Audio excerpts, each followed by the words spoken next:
Hi, good morning, good afternoon, good evening, wherever you are on this wonderful planet. I'm here again with the wonderful Sally Estlin. Hey, Harry, how are you? Thank you for having me. Beautiful sunny day in Melbourne. How's it looking in Canberra? It's beautiful and sunny. I think we're getting 17 today, so spring is in the air. It's springing for sure. I'm seeing blossom and even wattle. Very exciting. Yeah, that's right. It's been a long winter, and I'm glad it's getting to an end. Yeah. Same. So today we're talking about well-being. I know. This is the whole reason we're doing these panels every week. It's all about well-being, isn't it?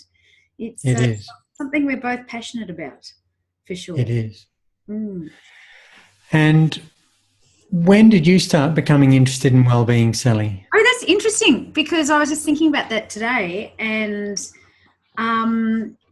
I was always interested in psychics and that sort of thing, from a young age, and, we did Ouija boards and that sort of thing. But I seriously got involved in the whole wellness industry when it wasn't until the late 90s. And it was when I actually had a physical thing going wrong with me and had to have a medical procedure. And actually my sister said to me, look, I think you should get a second opinion rather than a doctor. Try someone else. So I went to a naturopath.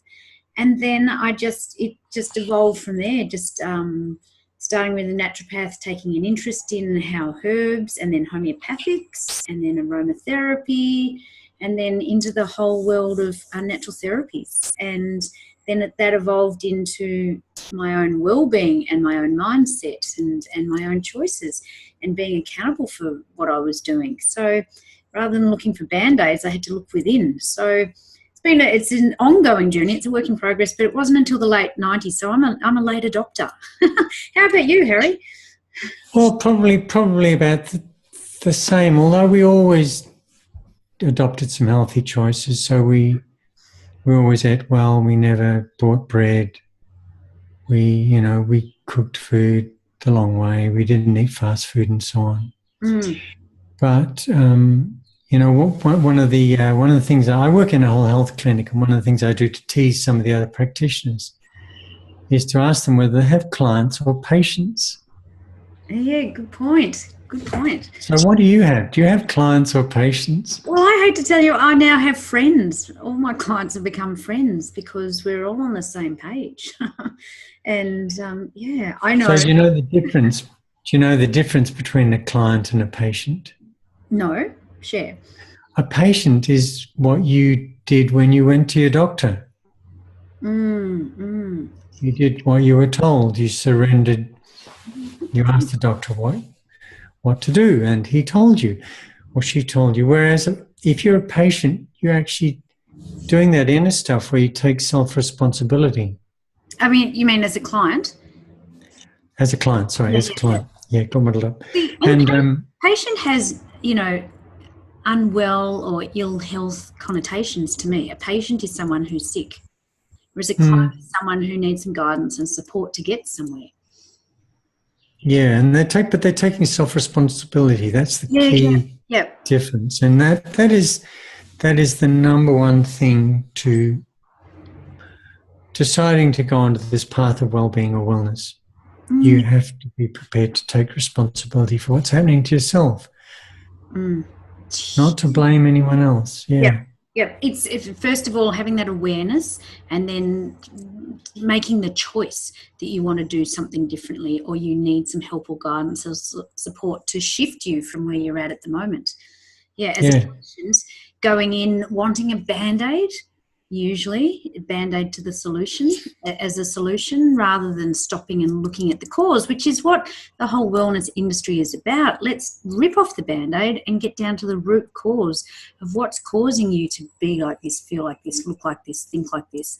Yeah, and that's what we're both passionate about, is helping people. So did you know, I found this on a website called the Global Wellness Institute, very grand. Yes, loads and loads of stats. Love it, yeah. They reckon the wellness industry is worth $3.7 trillion. Yep. And that was back in 2015, so it's grown since then. And that was at a growth of 10%, and the fastest growing sector. I wrote down the top 10 sectors. You know what the number one top sector is? You probably know. Beauty and anti-aging, I think, probably. Yeah, people want to look good. At the end of the day, we will do, or not we, but, you know, people want to look good and they want to look younger, you know, and the anti-aging and the beauty side is there. I mean, it's a superficial world that we talk about all the time. And so to fit in, and it's, you know, look at the quality of the products that we're using, and it's really super important. As we keep saying, the skin is the largest organ, so we're absorbing what we're putting on it. So you're putting on creams and things, but you're having repercussions if they're not good pure products, and they've got a lot of crap in them, and it's causing lots of other effects. You know, that we both know started going through menopause at 27 from the putting on all the beauty products, and you know, linking into what was in the creams, and that it's being absorbed directly into the body, you know, and that was reversible once she realized what was going on. But yeah, absolutely. It doesn't. I went to the latest Mission Impossible on the weekend. Yeah. Any good? And what did you take out of that? It's awesome, but in this context, Tom Cruise is now nearly 60. Is that right? And how does he scrub up? Well, he's looking pretty good. He's still jumping through windows and doing a lot of his physical stuff. Yeah, pretty impressive. So he's obviously embraced, you know, wellness. Well, you and I talk about this often because age is a state of mind. You know, it's just a number, and it's about how you think, but also how you look after yourself along the process. And, you know, our focus these days really has to be about prevention, as well as, you know, living in the now and doing things to help us, but it's also preventing us getting aging quicker than we need to, and having a better quality of life as we do age. So, you know, we're an aging population, and who wants to have a shitty quality of life? We talk about this often. You know, we can do lots of things to help ourselves, and I think this whole area of wellness is becoming a lot more acceptable as the sort of the norm to talk about it now in society. It's not a sort of a woo-woo term or something you're a bit out there. It's like state of mind is huge. You know, I think it's 1 in 5 or 1 in 4 Australians suffer from, you know, either severe depression or overload of stress and anxiety. That's 1 in 4 of us. And so we're looking for ways to have a better quality of life day by day. And, you know, what needs to be, you know, stress and anxiety are 2 huge factors affecting most people. Like, They are. And they have a massive impact on the economy.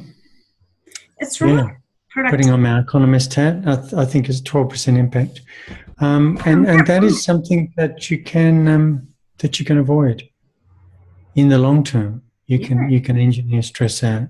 You can look at what your stresses are, and then either build capacity to cope or reduce your exposure. Yep. Reduce. Very important.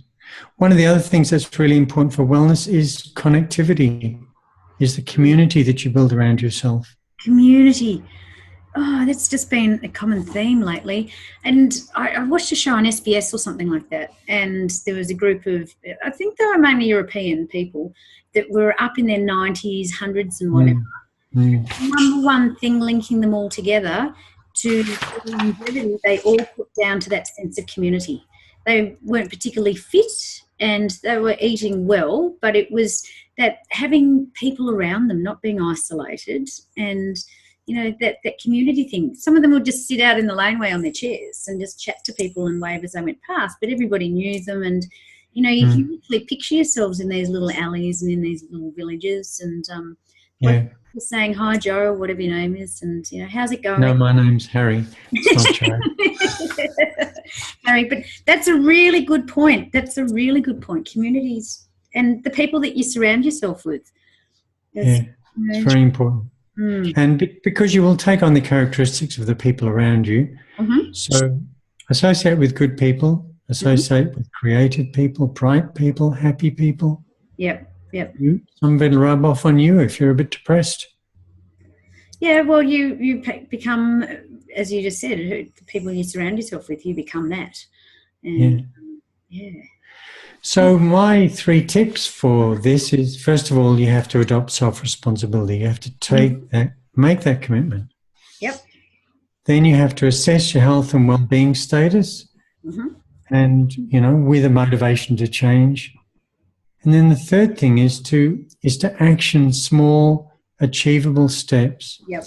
Where you can build your pathway towards a sustainable, positive lifestyle. So I've got something very similar, and it's, we're all speaking the same talk, coming at it from different angles. But, the aim is to prevent disease, improve your health, improve your quality of life so that you have optimum well-being. And a few steps that I've put down, and I've got more than 3 this time, but is one, think about your choices, choose the choices you want, plan what you want to do, action it, live it, and then reward it. Because, give yourself a little sort of some form of encouragement to keep going. So a reward might be, oh yeah, I've set a goal for the week, I've achieved it, and I'm taking you to gold class tonight, Harry. Woohoo! something fun. Very good. Bottle of wine along in the handbag, all right? Oh, you're all in gold class, it's all there, Dal. And not that I've done it for years, but it's really great. Yeah, indeed. Yeah. So, as I said, it's about actioning, putting things into action, like you were saying, and small achievable steps. Just not overwhelm yourself, just small things, just chip away at it. I had a client and her goal over the week was to drink more water. She came in drinking 1 glass of water, and after a week it was 2 litres. Feels so much better, and she's never going to look back. And that was just a small step to start focusing on one thing this week. And And for those of us that work, you mentioned stress. I've got some stats on that. In Australia, the annual cost of work-related stress is 3.9 billion. Yep. It's a big impact. It's huge. And, although wellness is now popular and trendy, the evidence about people putting into practice is quite contrary to that. Yeah, right. We're getting fatter, we're getting more sedentary, we're getting sicker. Absolutely. We are becoming a sick nation and a sick world. And I did have that down in my notes. We're becoming more overweight and obese and becoming more complacent and thinking that's the norm. And then we're just becoming sicker. And a lot of that's preventable. As we said in the other week, cardiovascular disease is the biggest disease killer here and in many places around the world. And most of that is preventable through diet, exercise, mindset, a whole heap of things. But it's preventable. And we don't need becoming fat and sick. So make the choice to start on the road towards well-being, and you will preserve your quality of life.